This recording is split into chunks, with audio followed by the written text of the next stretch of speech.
Step away from the camera. Now. What are you surveilling in this neighborhood? I'm photographing wildlife in a public park. That's a protected activity. You don't get to debate. Show me ID or you're detained. You have no probable cause.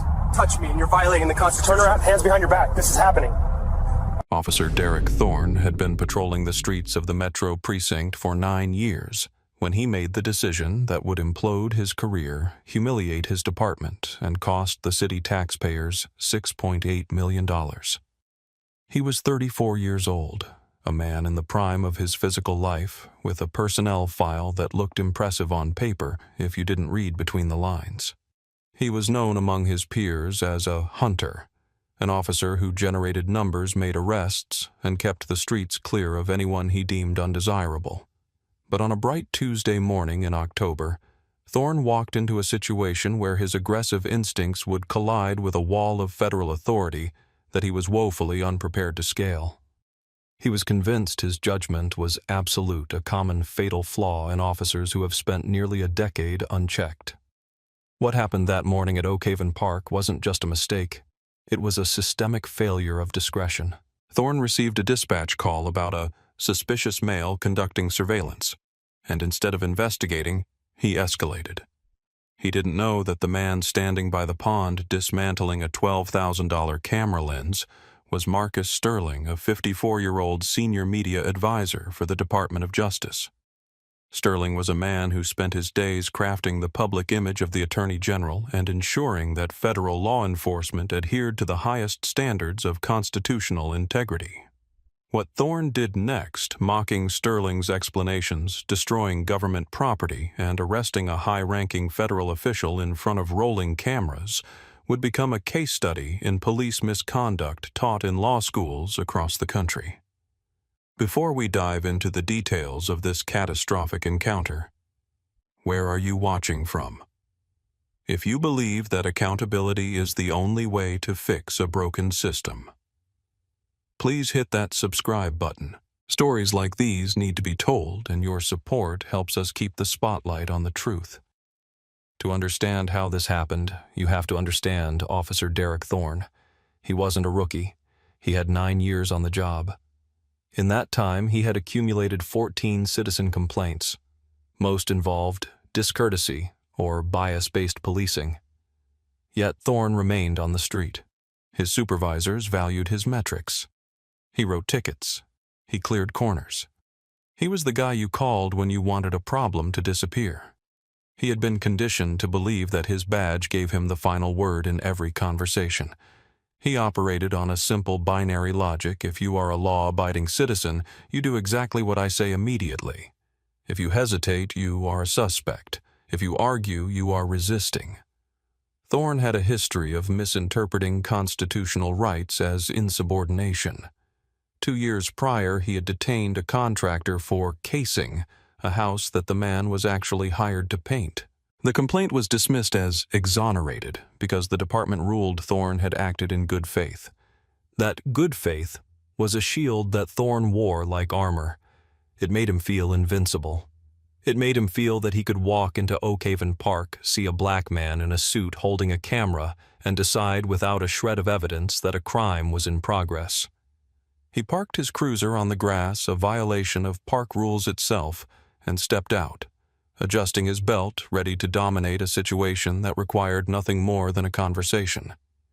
He didn't know it yet, but the clock on his career had just started its final countdown. Oakhaven Park is a sprawling green oasis in the center of the city, known for its weeping willows and the large serene pond that anchors the landscape. It is a place where corporate professionals go to escape the grind of the downtown high-rises, unbutton their collars, and breathe for an hour before returning to the fray. On this particular Tuesday, the sun was high, the air was crisp, and the park was dotted with people eating sandwiches on benches or walking dogs. It was the kind of day that photographers dream of: perfect, diffused light filtering through the turning autumn leaves. Marcus Sterling stood near the edge of the water, a figure of calm precision. At 54 years old, Sterling carried himself with the quiet dignity of a man who has nothing to prove. He was dressed in a charcoal bespoke suit, the jacket draped carefully over a nearby bench. his white dress shirt crisp against his dark skin. He wasn't just a government employee. He was a titan in the world of federal communications. For 25 years, Sterling had navigated the corridors of the Department of Justice in Washington, D.C., before transferring to the regional office to oversee media strategy for the Western District. He had written speeches for attorneys general managed crisis communications during national riots and advised on the optics of federal consent decrees. He knew the Fourth Amendment better than most constitutional scholars because he had spent a career explaining it to the press. But today, Marcus Sterling wasn't thinking about federal statutes or press briefings. He was thinking about mallards. Photography was his sanctuary, a hobby he had picked up to manage the immense stress of his job. He wasn't using an iPhone. Mounted on a carbon fiber tripod was a Canon R3 with a 600mm prime lens, a piece of glass worth more than most used cars. He was tracking a pair of migrating ducks, waiting for the moment they lifted off the water. His movements were slow and deliberate. He checked his histogram, adjusted his shutter speed, and waited. He was completely absorbed in the natural world, a brief respite from a world of indictments and press conferences. To anyone paying attention, Sterling looked exactly like what he was, a successful professional enjoying a high-end hobby on his lunch break. His DOJ credentials and badge were tucked into his breast pocket close to his heart, a habit from decades of service. He had parked his sedan legally in the lot.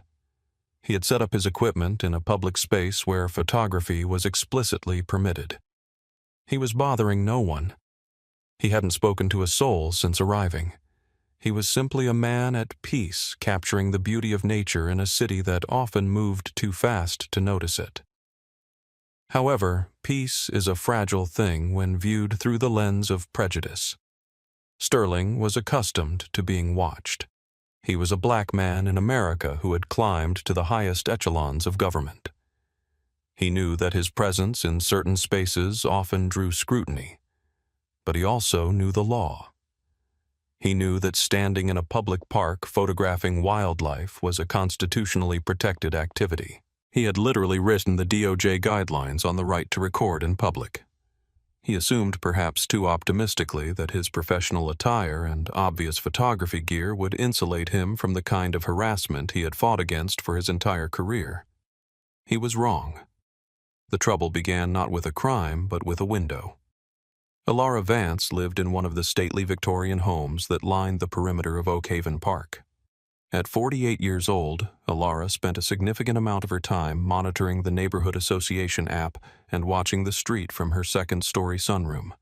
She was a woman who prided herself on being the eyes and ears of the community, a self-appointed guardian of a neighborhood that was statistically one of the safest in the state.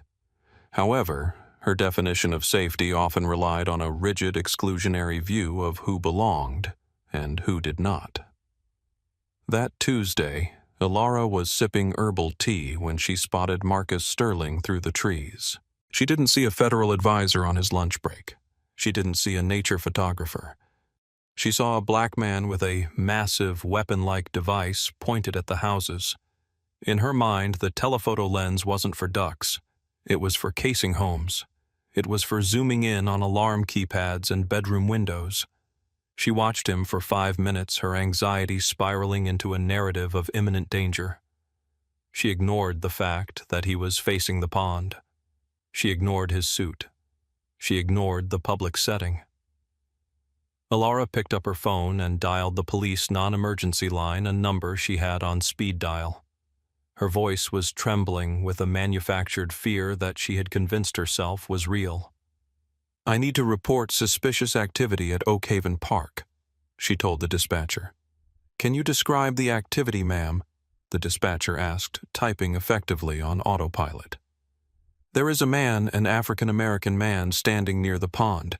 He has this huge equipment. It looks like a high-powered camera or a scope. He's pointing it at the houses on Elm Street. I think he's conducting surveillance. He's been there for 20 minutes just watching us." The dispatcher paused. "Is he threatening anyone? Is he on private property?" "He's in the park, but he's looking at our houses," Alara insisted, her voice rising. He's dressed up maybe to blend in. It looks very professional, like he's planning something. We have had package thefts recently, and I don't feel safe with him documenting our daily routines. Can you please send an officer to check him out? He clearly doesn't live here." The phrase "conducting surveillance" was the trigger. It stripped the context of birdwatching and replaced it with a criminal implication. The call was logged and dispatched. However, as information moved from Alara to the dispatcher and finally to the computer in Officer Thorne's cruiser, the nuance evaporated completely. Thorne looked at his terminal. The text read, "Suspicious person, male black, dark suit, possibly photographing residences, casing targets. Complainant states. Sub J has surveillance equipment." Thorne didn't see nature photographer. He saw casing targets. His confirmation bias kicked into overdrive. He knew this park. He knew the residents were wealthy and vocal. If there was a guy in a suit taking pictures of houses, it was probably a private investigator working without a license, or worse, a sophisticated burglary crew scout. Thorne felt a surge of adrenaline. This was a chance to be proactive. He threw his patrol car into drive and sped toward Oakhaven Park, his mind already made up. He wasn't going to have a chat. He was going to stop a crime. Officer Thorne's patrol car hopped the curb and rolled onto the grass of Oakhaven Park, coming to a halt just 20 feet from where Marcus Sterling stood. The aggressive arrival was a tactical choice. Thorne wanted to establish dominance immediately. He stepped out of the vehicle, leaving the door open, and marched toward the pond. His hand rested near his holster, not drawing the weapon, but telegraphing readiness. Sterling heard the engine and the crunch of tires on grass. He didn't turn immediately. He was tracking a mallard that was just beginning to taxi across the water. He pressed the shutter button, the camera firing a silent burst of 20 frames per second. Only when the bird was airborne did Sterling straighten his back and turn to face the intrusion. He saw the young officer storming toward him, face set in a scowl behind aviator sunglasses. Sterling sighed internally. He knew this walk. He had reviewed hundreds of hours of body cam footage in his career. He knew exactly what was coming. "Partner, step away from the equipment," Thorne barked, stopping 6 feet away. Sterling remained calm, his hands visible at his sides. He didn't step away. The camera was worth $12,000. He wasn't leaving it unattended. "Good morning, officer," Sterling said, his voice a rich baritone polished by decades of public speaking. "Is there a problem? You drove onto the landscaping." Thorne ignored the comment about his driving. "I said step away from the camera. What are you doing out here?" "I'm photographing the wildlife," Sterling said, gesturing slightly to the pond. "The migration patterns are particularly active today." "Wildlife?" Thorne repeated, his tone dripping with skepticism. "We got a call you're taking pictures of the houses, conducting surveillance on the neighborhood. You want to explain that?" Sterling looked at the officer, really looked at him. He saw the lack of stripes on the sleeve, the aggressive stance, the nameplate, D. Thorne. "Officer Thorne," Sterling said, "I am using a 600mm lens. It has a narrow field of view designed for small subjects at a distance. If I were photographing houses, I would be using a wide-angle lens. Furthermore, I am in a public park. Photography is a protected First Amendment activity. I haven't pointed this camera at any residents." Thorne stepped closer, invading Sterling's personal space. He didn't like being lectured on lenses or the Constitution. He liked compliance.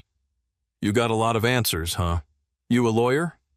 "I am a federal official," Sterling said, his voice dropping an octave, becoming serious. "And I am telling you, you are mistaken. I am on my lunch break. I am bothering no one." "Federal official?" Thorne scoffed. "Right. And I'm the police commissioner. Listen, I need to see some ID.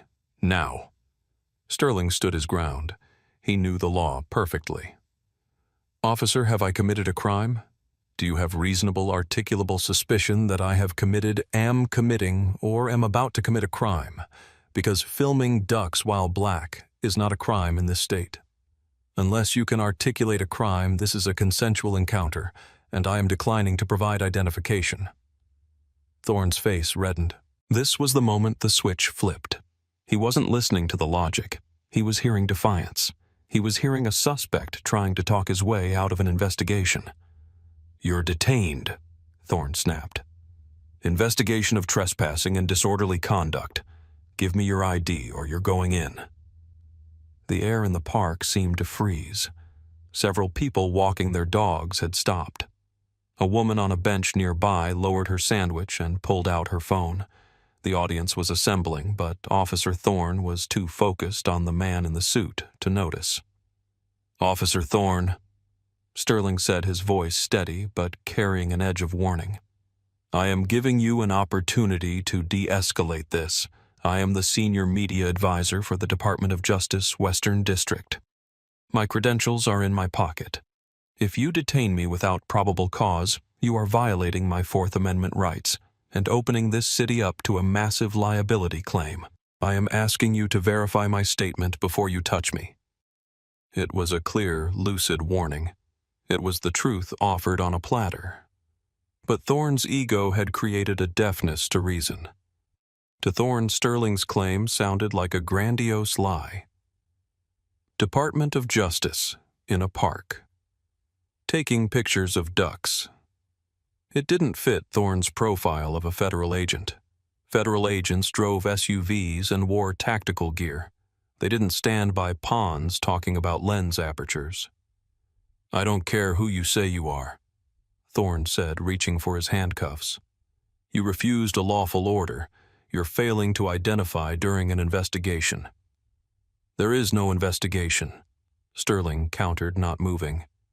"You are fishing. You are acting on a bias-based complaint from a neighbor. That is not reasonable suspicion. This is a Terry stop violation." "Turn around," Thorne commanded, unholstering his taser and pointing it at the ground. "Do it now." Sterling looked at the taser, then at Thorne's eyes. He saw the panic masking as aggression. He knew that if he moved too fast, Thorne might shoot. He knew that even DOJ credentials wouldn't stop a bullet. "I am complying under duress," Sterling announced loudly, ensuring the witnesses and Thorne's body camera picked it up. "I am not resisting. I am stating for the record that this arrest is unlawful." "Put your hands behind your back," Thorne yelled, stepping in to grab Sterling's wrist.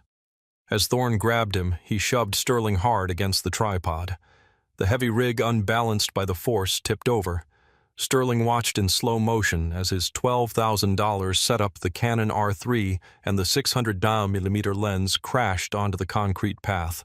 The sound of shattering glass was sickeningly loud. "My camera," Sterling said, his voice tightening. "You just destroyed federal property." "Stop resisting," Thorne shouted, though Sterling hadn't moved a muscle. Thorne twisted Sterling's arm up behind his back with unnecessary force, applying a leverage hold designed to inflict pain. "I am not resisting," Sterling gritted out through the pain in his shoulder. "Officer, you are making a career-ending mistake. Check my pocket. My badge is in my left breast pocket." "I'll check it when you're in the car," Thorne spat, snapping the handcuffs onto Sterling's wrists. The metal clicked tight. Thorne didn't double-lock them.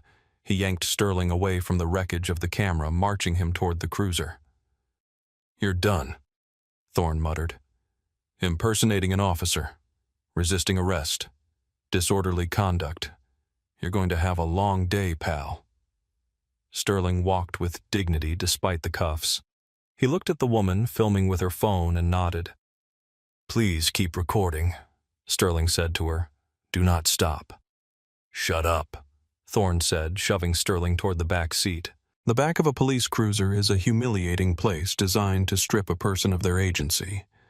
The hard plastic seat, the cage, the smell of stale sweat and disinfectant. Marcus Sterling sat awkwardly, his hands numb from the tight cuffs, watching the park disappear as Thorne peeled out once again, driving recklessly over the grass to get back to the pavement. Sterling closed his eyes and began to catalog the offenses: unlawful detention, excessive force, destruction of property, failure to verify credentials, false imprisonment. He wasn't just angry. He was professionally disappointed. He had spent years working with police chiefs to eradicate exactly this kind of behavior. He had written the press releases promising reform, and here he was, a victim of the very culture he was trying to fix. Thorne was silent in the front seat, adrenaline fading, replaced by a simmering anger. He felt righteous. He had caught a guy casing the neighborhood who claimed to be a Fed. He was already rehearsing his report. Subject was belligerent, claimed false status, refused ID. Thorne didn't check the credentials in Sterling's pocket. He didn't want to know. He wanted to book him and let the detectives sort it out. The drive to the Metro precinct took 15 minutes. Sterling didn't speak. He knew anything he said now would be twisted. He saved his words for someone who mattered. When they pulled into the Sallyport, Thorne hauled Sterling out. "Let's go. Central booking." They walked into the station past the holding cells to the intake desk. The sergeant on duty was Thomas Miller, a 55-year-old veteran who was 6 months away from retirement. Miller had seen everything. He looked up over his reading glasses as Thorne paraded Sterling in. Miller frowned. He saw the cut of Sterling's suit. He saw the expensive Italian shoes. He saw the calm, icy rage in Sterling's eyes. And he saw Thorne looking sweaty and manic. "What do we have, Thorne?" Miller asked, his voice weary. "Trespassing, disorderly resisting," Thorne said, dumping Sterling's personal items on the counter, a wallet, a phone, and a set of keys. "Guy was casing houses in Oakhaven, refused ID, claimed he was DOJ." Thorne laughed a little. "Impersonation, too." Miller looked at Sterling. "You claim DOJ." "I didn't claim it, Sergeant," Sterling said, his voice filling the intake room. "I am the senior media advisor for the Western District. My credentials are in the leather case you just threw on the counter. I suggest you open it before Officer Thorne processes any paperwork." Miller paused. He looked at Thorne, who was smirking. Then he looked at the wallet. He reached out and flipped it open. The room went silent. There was the gold badge, heavy and authentic. There was the photo ID. United States Department of Justice, Marcus Sterling, Senior Advisor. Miller stared at it for a long 5 seconds. The blood drained from his face. He looked at the holographic seal. It was real. He knew it was real. He looked up at Thorne. The smirk was gone from Thorne's face, replaced by a flicker of confusion. "Thorne?" Miller whispered, his voice trembling slightly. "Did you verify this?" He wouldn't show it to me. He was resisting." "He's in cuffs," Miller barked suddenly, standing up. "Uncuff him, now." The sound of the keys in the handcuffs was the loudest thing in the room. Thorne's hands were shaking as he unlocked the mechanism. He was beginning to understand the magnitude of his error. The invincibility was cracking. Sterling rubbed his wrists. Deep red grooves were etched into his dark skin. He didn't say thank you. He looked at Sergeant Miller. "Sergeant, I want a photographer down here to document these injuries. I want a lieutenant or higher present immediately, and I want my phone." Miller nodded rapidly. "Yes, sir. Right away." "Sir, I apologize." "Save it," Sterling said. "You have a rogue officer who just destroyed federal property and kidnapped a federal employee. Who is your watch commander?" "Lieutenant Davidson is coming down now," Miller said. He handed Sterling his phone. Sterling unlocked it and made one call. He put it on speaker. "Attorney General's Office, Western District." "This is Sterling," Marcus said. "I need you to get the U.S. Attorney on the line. I've been arrested by Seattle PD, false imprisonment. They smashed the cannon." There was a gasp on the other end. "Where are you?" "Metro Precinct. Get the press release draft ready. Headline: DOJ advisor arrested for photography. I'll fill in the quotes later." He hung up. Lieutenant Davidson arrived 2 minutes later, looking like he had just swallowed a rock. He took one look at the credentials, one look at Sterling, and then turned a gaze of pure incineration onto Officer Thorne. "Thorne, badge and gun. On the desk, now. Lou, he was suspicious, Thorne stammered. You arrested the guy who writes the press releases for the FBI, Davidson shouted. You destroyed a $12,000 camera because you didn't like his tone badge. Gun, now. Thorne placed his badge and his service weapon on the counter. He looked small. The armor of the uniform was gone. He was just a 34-year-old man who had bullied the wrong person. Sterling watched him. Officer Thorne, he said quietly. You asked me if I was a lawyer earlier. I'm not, but I hire the lawyers who sue departments like yours into the ground. You didn't just ruin your career today. You bankrupted your city. Thorne was escorted out of the building, placed on immediate administrative leave. Sterling was driven back to his car by the lieutenant personally. They found the camera on the path where Thorne had left it. The lens was shattered, the body cracked. Sterling picked it up, the weight of the broken glass symbolic of the trust that had been broken that day. The fallout was nuclear. Within 24 hours, the video from the bystander hit the internet.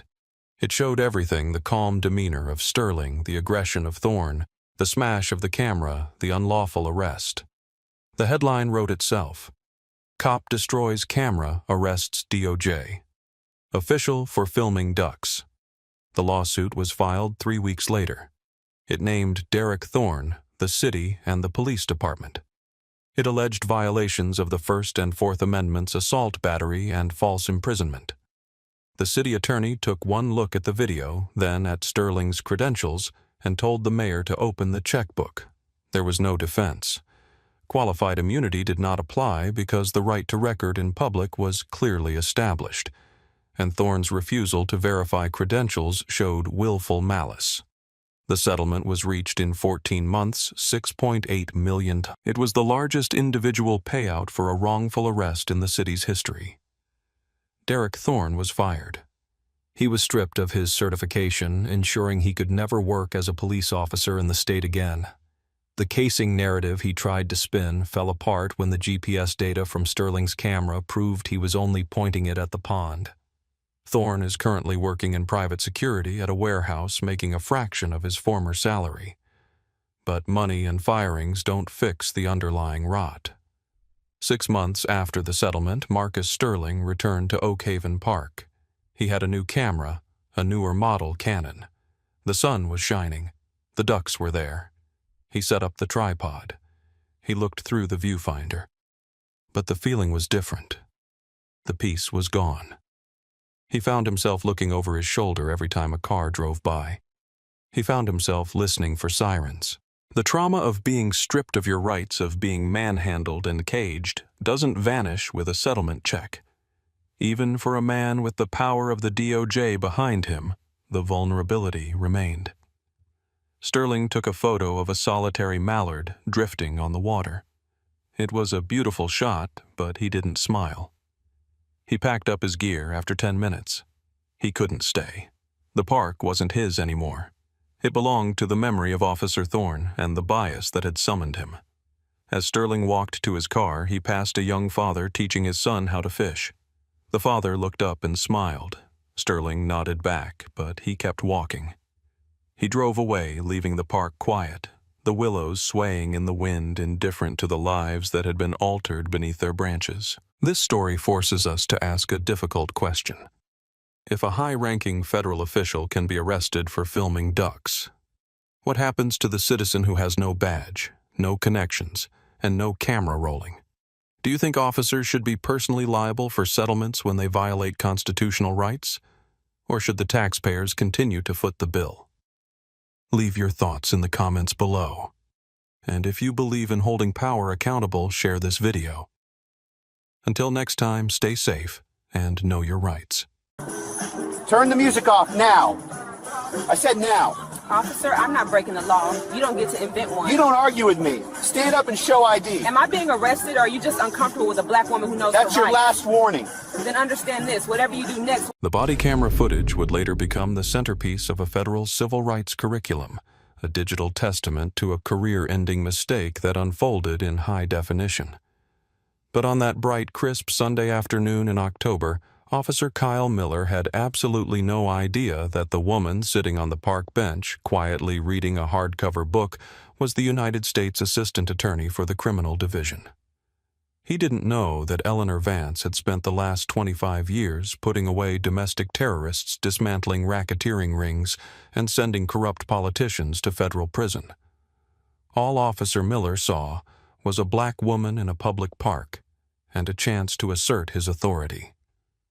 Before we get into the details of this infuriating encounter, I need you to take a second and check something. Look at where you are right now. Are you safe? Are you comfortable? Now imagine if that peace was shattered by someone with a badge and a gun who decided you didn't belong there. If you believe that law enforcement needs to be held to a higher standard, go ahead and hit that subscribe button right now. We are building a community here that values truth and accountability, and you don't want to miss what we cover next. It was 2:00 p.m. at Greenbrier Park. The autumn leaves were turning shades of russet and gold, and the air had that perfect crispness that brings people out of their homes. Eleanor Vance, 54 years old, was enjoying a rare day off. She was dressed in a thick wool cardigan and comfortable slacks, sitting with perfect posture on a bench overlooking the duck pond. Next to her, a small high-end Bluetooth speaker sat on the wood slats playing a jazz compilation. The volume was low, barely a murmur. You had to be within 5 feet of the bench to distinguish the saxophone from the wind in the trees. It was background noise for her reading a little Coltrane to accompany a historical biography. Officer Kyle Miller was 29 years old. He had been on the force for 4 years, and he had already developed a reputation in the precinct, though not the kind you want. He was known for being proactive, a code word often used for officers who went looking for trouble where there was none. He was patrolling the park on foot, his thumbs hooked into his duty belt, scanning for violations. When he saw Eleanor, his pace slowed. He watched her for a moment. She didn't look up. She turned a page of her book. The lack of acknowledgement seemed to irritate him. He changed his trajectory, stepping off the paved path and walking across the grass directly toward her bench. Eleanor noticed the shadow falling across her page before she saw the officer. She marked her place with a leather bookmark and looked up, sliding her reading glasses down her nose. She expected a polite greeting, perhaps a nod. That is not what she received. "Ma'am, you need to turn that music off," Miller said. It wasn't a request. It was an order delivered with a flat, bored affect. Eleanor looked at the small speaker, then back at the officer. She assessed him instantly, the stance, the hand resting near the taser, the aggressive invasion of her personal space. She had cross-examined men like him 100 times. "Excuse me, officer," she asked, her voice calm, cultivated, and steady. "The music," Miller said, pointing a gloved finger at the speaker. "It's a disturbance. Turn it off or I'll write you a citation." Eleanor didn't reach for the speaker. She didn't flinch. She simply folded her hands over her book. "Officer, this is a public park. The municipal code, specifically Section 14B, allows for amplified sound as long as it does not exceed 60 decibels at a distance of 50 feet. This speaker is barely audible at 10 feet. I am not violating any ordinance." Miller blinked. He wasn't used to people citing municipal codes.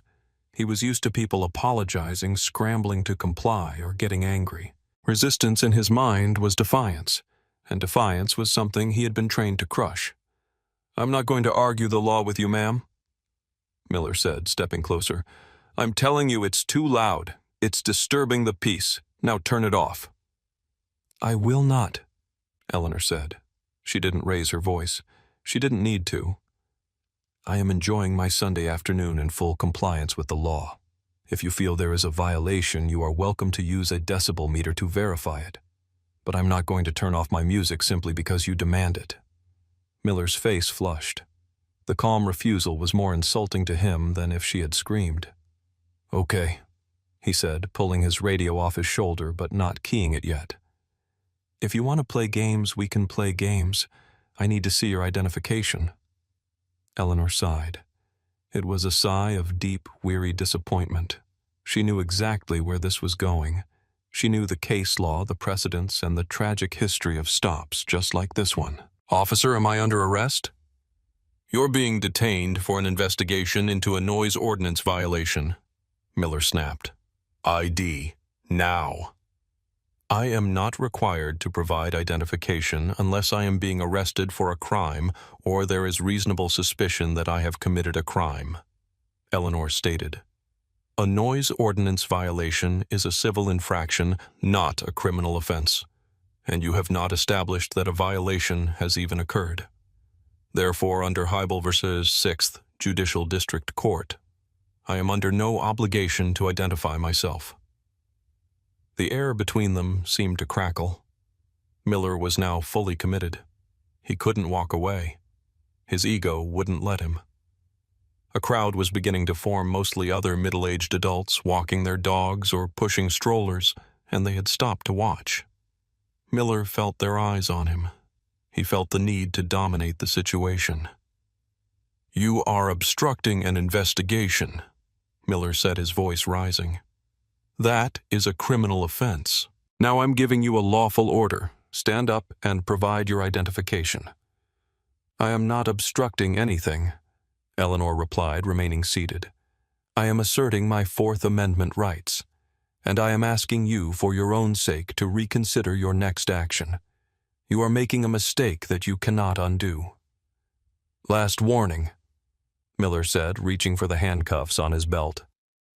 "Officer," Eleanor said, her voice turning steel hard, "I am giving you an opportunity to call your supervisor. Right now, before you touch me, because if you put your hands on me without probable cause, you are going to violate federal civil rights law, and I assure you the consequences will be severe." Miller laughed. It was a short, nervous sound. "I don't need a supervisor to handle a noise complaint," he said. "Stand up. You're under arrest." "For what?" Eleanor asked. "Disorderly conduct and failure to obey a lawful order," Miller said. He moved in, grabbing Eleanor's left arm and jerking her upward. The book fell from her lap, landing in the grass. The bookmark fluttered away. The jazz music continued to play softly, a surreal soundtrack to the violence of the moment. "I am not resisting," Eleanor said, clearly, loud enough for the gathering witnesses to hear. "I am complying under duress. I want the witnesses to note that I am offering no physical resistance." "Turn around," Miller barked, twisting her arm behind her back with unnecessary force. Eleanor winced as her shoulder joint was manipulated, but she didn't cry out. She turned, allowing Miller to pull her wrists together. The cold steel of the handcuffs clicked tight against her skin. She could feel the metal biting into her wrists. She had sent hundreds of people to prison, but she had never felt the cuffs herself. It was a sensation of profound helplessness, immediately followed by a surge of cold, focused fury. "You're making a scene," Miller muttered in her ear as he double-locked the cuffs. "I'm not the one making the scene, officer," Eleanor replied. By now, at least 5 people had their phones out. A man in a jogging suit stepped forward, holding his phone steady. "Hey, officer, she wasn't doing anything. We could barely hear that music." "Back up," Miller shouted at the bystander. "Back away or you're next." Eleanor looked directly at the man filming. "Sir, please keep recording. My name is Eleanor Vance. I am being arrested at Greenbrier Park. Please do not stop recording until I'm in the vehicle." "I got you, ma'am," the man said. "I'm not going anywhere." Miller shoved Eleanor forward, forcing her to walk off balance across the uneven grass. This was the perp walk, a tactic designed to humiliate.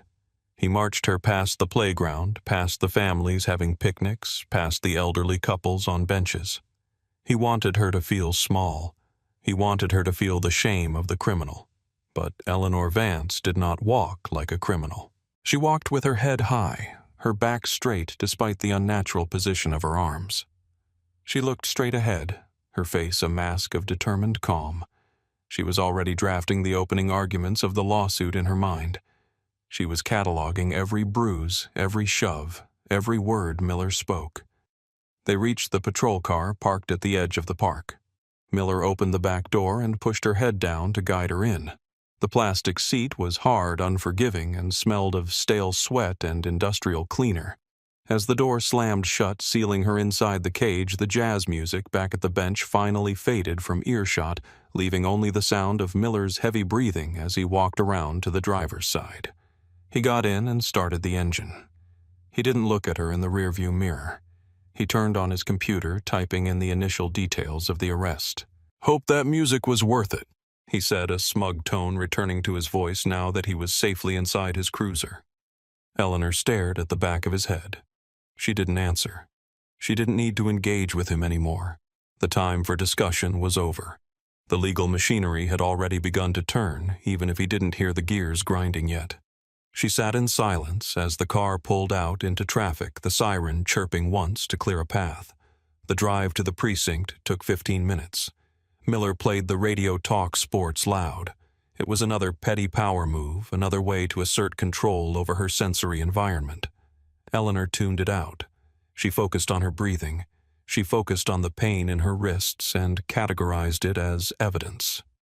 When they pulled into the sally port of the 4th precinct, the heavy garage door rattled down behind them, plunging the bay into artificial twilight. Miller hauled her out of the car. "Let's go. Booking is this way." Duh.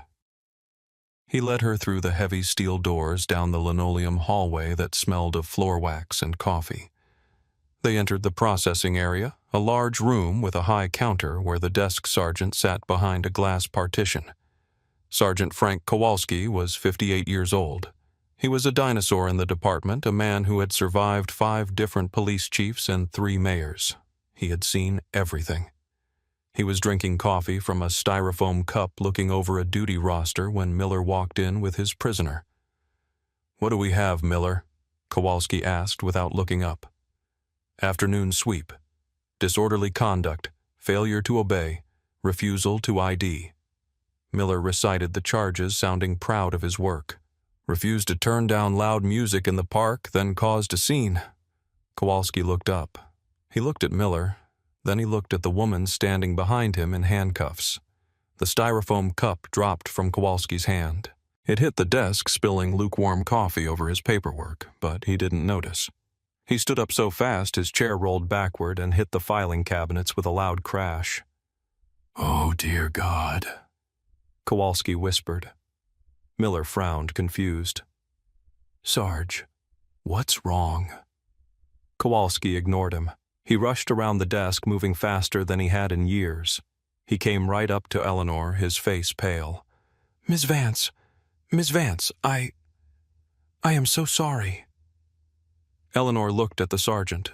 She recognized him. He had testified in a RICO case she handled 5 years ago. A good cop, an honest one. "Hello, Sergeant Kowalski," she said. "I'm afraid your officer here has made a significant error in judgment." Miller looked between them, a cold knot of dread forming in his stomach. "Sarge, you know her." Kowalski turned on Miller, and the look in his eyes was terrifying. It wasn't anger. It was the look of a man watching a train wreck in slow motion. "Miller," Kowalski said, his voice trembling with suppressed rage. "Do you have any idea who you just handcuffed?" She refused to ID," Miller stammered. "She was playing music." "This is Eleanor Vance," Kowalski barked. "She is the chief of the criminal division for the U.S. Attorney's Office. She is the highest-ranking federal prosecutor in this district. She signs the indictments that put our guys away when they screw up." The silence that followed was absolute. The background noise of the station phones, ringing radios, chattering, seemed to vanish. Miller stared at Eleanor, the woman in the wool cardigan, the woman reading the book, the woman he had just manhandled through a public park. "Unlock these cuffs," Kowalski ordered. "Right now." Miller fumbled for his keys. His hands were shaking.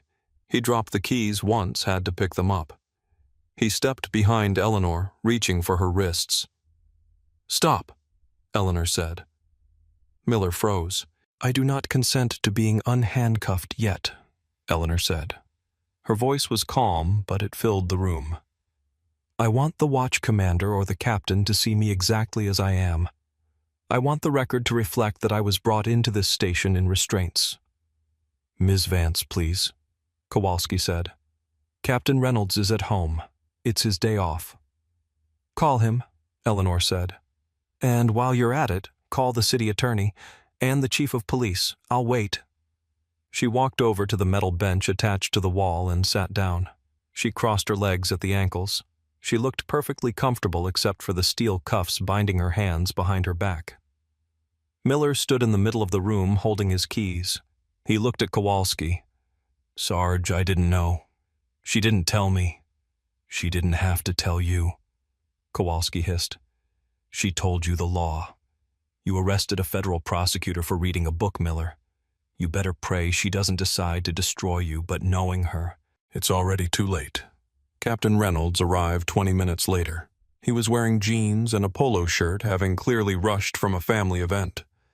He burst through the doors, took one look at Eleanor Vance sitting in handcuffs on the prisoner bench, and closed his eyes in physical pain. Unlock her, Reynolds said to Kowalski. Now. This time, Eleanor allowed it. Kowalski gently unlocked the cuffs. Eleanor rubbed her wrists. There were deep red indentations where the metal had dug in. She stood up and faced the captain. Eleanor, Reynolds said, there are no words. I am mortified. Captain Reynolds, Eleanor said, I want you to listen to me very carefully. Officer Miller arrested me without probable cause. He fabricated a charge of disorderly conduct because I asserted my Fourth Amendment rights regarding a noise ordinance that I was not violating. He used excessive force during the arrest. He refused to call a supervisor when warned that he was violating federal civil rights statutes. She turned her gaze to Miller, who was standing in the corner looking like he wanted to dissolve into the floor. I am verbally issuing a preservation order right now, Eleanor continued. I want the body camera footage, the dash cam footage, the booking room audio and video, and the GPS logs from his vehicle. If 1 second of that footage goes missing, if there is a technical glitch, I will bring the full weight of the Department of Justice down on this precinct. Do we understand each other?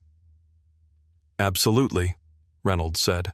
Everything will be preserved. You have my word.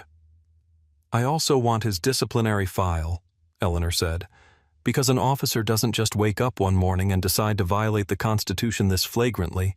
He has done this before, and I'm going to find every person he's done it to. She picked up her purse, which had been tossed on the counter.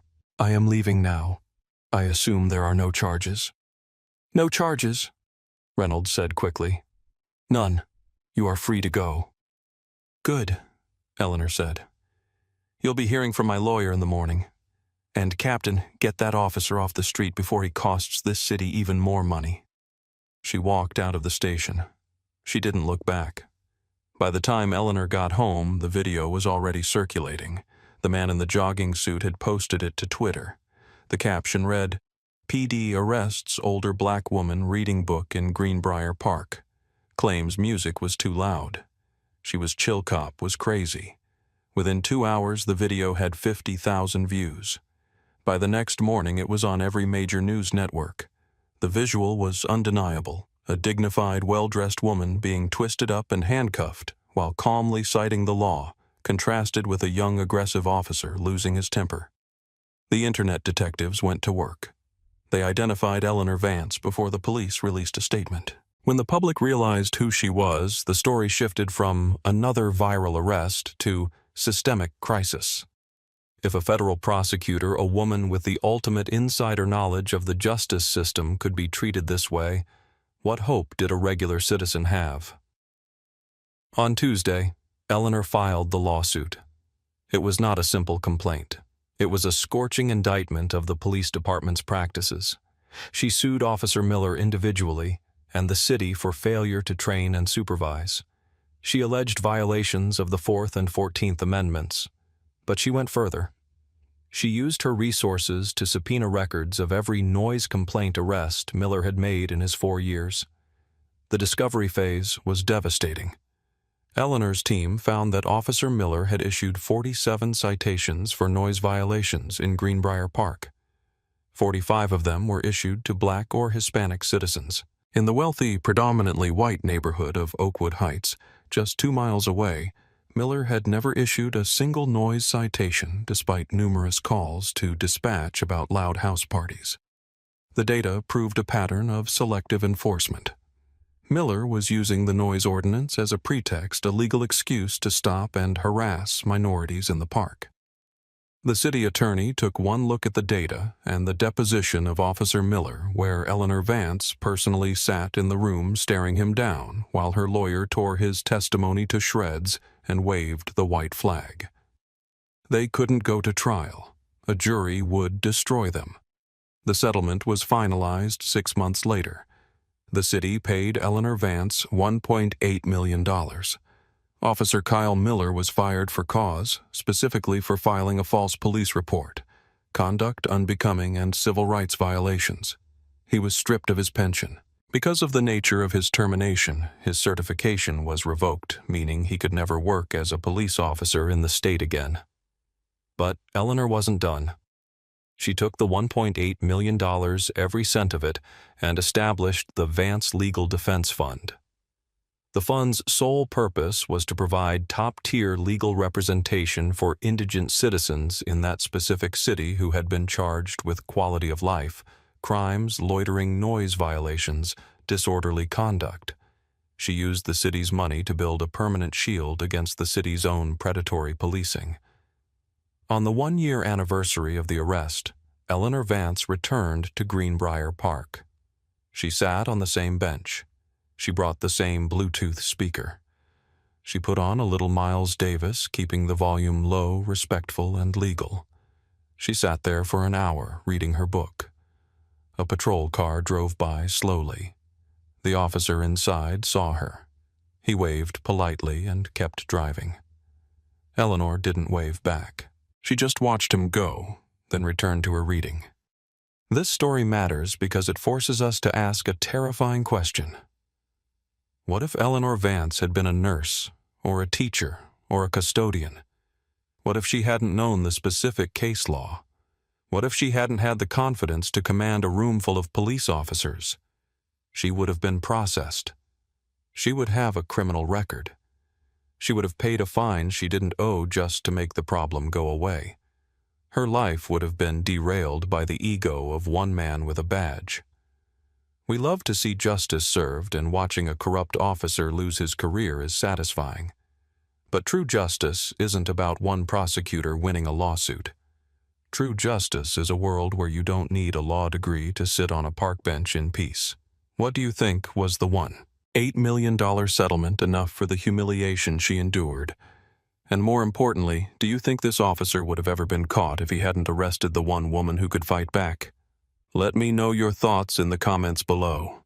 We read every single one, and if you believe in holding power accountable, share this story. The more we talk about these things, the harder it becomes for them to hide. Stay safe, know your rights, and I'll see you in the next one.